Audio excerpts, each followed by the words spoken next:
भाई boycott China है, लेकिन दिक्कत क्या है कि ये जो बीटेक वाले लोंडे हैं ना, इन्होंने देश खराब कर दिया। इतने लड़कों ने बीटेक किया और तैयारी करने लग गए सारे एसएससी की, सीडीएस की, इन चीज़ों की। इनसे उम्मीद थी कि टेक्नोलॉजी में जाएं, टेक्नोलॉजी में कुछ तैयार करें चीज़ें और ये इंडियन चीज़ें बनती। अब ये लड़के तो सारे जो बीटेक वाले थे ये तो चले गए कॉमन एंट्रेंस एग्ज़ाम में, यूपीएससी की तैयारी देनी है, फलाना देना है, ढीकरा देना है। अब ये चीज़ें फिर हम जैसे तो बना नहीं सकते, ये चीज़ें बनने लगी चाइना से और नाश पिट गया देश का। हमारे सैनिक हमने ही मार दिए। 4 बार पढ़िए समझ आएगी। पता है मैं तो सरकारी स्कूल में पढ़ा था अपने गांव में, ठीक है। बाद में दिल्ली आए हम तो ट्रेन पकड़ पकड़ के।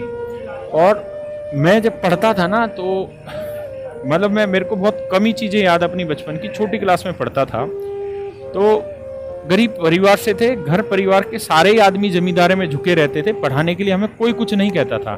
हमारे डंडे से पिटाई नहीं होती थी जैसे आजकल हमारे बच्चों की या तुम्हारी उम्र के बच्चों की हुई होगी, पढ़ ले हरामखोर पढ़ ले, ऐसा नहीं होता था। हमारे गांव में उस समय पानी नहीं होता था, मीठा खारा पानी था। हम 8-8, 9-9 किलोमीटर दूर से लेके आते थे पानी, ठीक है। उस समय घर वाले पढ़ने की नहीं कहते थे, उस समय कहते जा खेत में पानी बढ़ाया, पुराने काम। छोटे छोटे बच्चे थे हम, 4-4, 5-5, 6-6 साल के, तब भी इसे हम काम करने लग गए थे, हमें कोई नहीं कहता था। मेरी एक ताई थी, वो घर में रहती थी, तो उसको मैं याद करके सवाल सुनाया करता था। तो मैं क्वेश्चन भी याद किया करता था और सॉल्यूशन, क्योंकि वो भी पढ़ी लिखी नहीं थी। तो उनको पहले मैं क्वेश्चन सुनाया करता था, फिर उसी क्वेश्चन का मैं आंसर सुनाया करता था। और जब मुझे कुछ चीज समझ नहीं आती थी ना, तो चूंकि मैं बच्चा था, मैं समझता नहीं था उनकी बातों को, और वो भी इतनी पढ़ी लिखी नहीं थी कि वो उन चीजों को समझ पा रही होती। लेकिन उन्होंने मुझे एक बात कही, अब तो वो स्वर्गवासी हैं, उन्होंने मुझे कहा कि तू बेटा घबरा मत, तू ऐसा कर। मेरा नाम था एक लोकल, जो भी मैं बताऊंगा नहीं। उन्होंने कहा तू घबरा मत, तू यूं कर, सवाल को 2-3 बार पढ़ते रहे, अपने आप समझ में आ जाएगा। भैया बहुत छोटी उम्र की बात है, जब मैं होगा 7-8 साल का होऊंगा तब की बातें हैं। और उनको ना क्वेश्चन की पता था ना उनको आंसर का पता था, मैं खुद ही क्वेश्चन सुनाता था, फिर उसी का खुद ही सोल्यूशन सुनाता था। और तब उन्होंने मुझे ये बात कही कि क्वेश्चन को 2 बार 3 बार 4 बार पढ़, अपने आप उत्तर बता देगा। जो अनपढ़ थी उन्होंने मुझे ये बात बताई और मैंने जीवन में हर जगह ये चीज फॉलो की है। आप चीजों को 2 बार 3 बार 4 बार पढ़िए, अपने आप उसका उत्तर समझ आ जाएगा, है ना। तो जिन बच्चों को नहीं आ रहा है समझ में, तो कतई बुरा मत मानो मेरे भाई, है ना। और ये दोस्त कतई मत दो, ये लड़कियों वाले दोस्त होते हैं कि 7 बजे क्लास स्टार्ट होगी इसलिए समझ में, बकवास कर रहे हो। ये कोई तरीका होता है? आप इसको 2 बार 3 बार दोबारा देखो वीडियो को, ठीक है। आपके घर पे रहनी है, अभी लाइव चल रही, बाद में आपके पास रहनी है, दोबारा समझो यार इसको। कैसी बच्चों वाली बात पड़ेगा। और फिर पॉइंटों में इसका डिजिटल सम निकालना। क्लियर है जी, मेरी बात समझ रहे हैं? एक बच्चे ने लिखा कि बोरियत हो रही क्लास में, हो रही होगी क्योंकि तू ढक्कन है, पढ़ना नहीं चाह रहा। हर चीज हलवा नहीं होती बेटा, जीवन में हर एक बार सेम परिस्थिति नहीं होती कि हमेशा जीवन मजे से बीते, ऐसा हो ही नहीं सकता। जीवन बदलाव का नाम है, परिस्थितियां बदलती हैं, बहुत सारी चीजें समझ नहीं भी आती, तो उसमें परेशान नहीं होना है, जुड़े रहना है, ठीक है। पता है आदमी कब हारता है? मैं अभी एक टीचर हैं, बहुत अच्छे हैं यूपीएससी के, मैं उनकी एक वीडियो देख रहा था, फिर उसके बाद फिर मैंने उसका साइंटिफिक वो भी देखा कि रीजन क्या है। उसमें एक बात बताई गई कि कोई भी आदमी अगर ये गोलधारा है ना, मान लीजिए गोलधारा 600 मीटर लंबी वो है, सर्कुलर है, 600 मीटर सर्कमफ्रेंस का। अगर कोई भी आदमी यहाँ से भागना शुरू करेगा ना, और इस गोलधारे पे मान लीजिए इस तरफ से भाग रहा है, तो जब पहला चक्कर काटना शुरू करता है ना, तो उसके शरीर से एक हार्मोन निकलता है।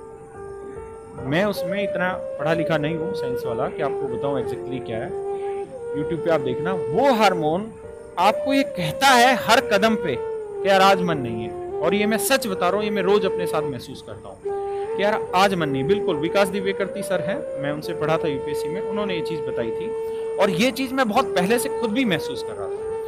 हर आदमी हर कदम पे ये सोचता है कि यार आज मन नहीं कर, आज रहने देते हैं, आज रहने देते हैं। वो हार्मोन जो है ना आपके अंदर, शरीर के अंदर जो रिलीज करते हैं, आप खुद ब खुद रिलीज करते हैं, if you are not mentally very much tough, तो ऐसे हार्मोन अपने आप पैदा होते हैं और वो कहते हैं कि यार आज रहने देते हैं, बस एक ही चक्कर काट लेते हैं, एक ही चक्कर काट लेते हैं। लेकिन अगर आप उस हार्मोन से ऊपर निकल गए और एक की जगह दूसरा चक्कर काटना शुरू किया, थोड़ा थोड़ा फिर भी दिक्कत देगा, लेकिन आपने दूसरा पूरा कर लिया ना, उसके बाद वो हार्मोन आपको रोकेगा नहीं, और फिर आप इसके 20 चक्कर भी काटेंगे। और ये मैं रोज प्रैक्टिकली करने लग रहा हूँ, मैं रोज भागता हूँ बच्चों, 7 से 8-10 किलोमीटर रोज भागता हूँ, और आज तक कोई ऐसा दिन नहीं आया मेरे साथ जब मैं ये कहूँ कि मैंने पहला चक्कर काटा। कोई 10% केसेज होंगे, नहीं तो 90% केसेज में हमेशा मेरा मन ये किया कि यार आज रहने देते हैं, आज पहला चक्कर एक चक्कर काट के ही छोड़ देते हैं। ये सारे का सारा गेम यहीं से। हाँ, एक बच्चे ने लिखा यूलिक्सिन, ये हार्मोन का नाम, एक बच्चे ने लिखा कमेंट। तो ये हर एक के साथ है, ठीक है। तो ये आपके ऊपर डिपेंड करता है कि आप इसको बोरियत समझें, आप इसको ये समझें कि ये फालतू की चीज हो रही है। पता नहीं कितने ऐसे सवाल होंगे जहां पे 1 सेकंड में इसकी सहायता से आप क्वेश्चन कर देंगे। ये चीज मैंने नहीं बनाई, ये चीज मैंने नहीं बनाई है डिजिटल सम वाली, ना किसी और ने बनाई, बहुत पहले से चली आती आ रही, बहुत सारे लोग पढ़ाते चले जा रहे हैं। ऑनलाइन क्लासेस में यही एक फायदा है कि ऑफलाइन में इतना टाइम नहीं मिलता कि हम इतना सारा कंटेंट पढ़ा दें, लेकिन ऑनलाइन में आप घर पे हैं, मैं अपने घर पे हूँ, शांति से हम बहुत सारा कंटेंट पढ़े।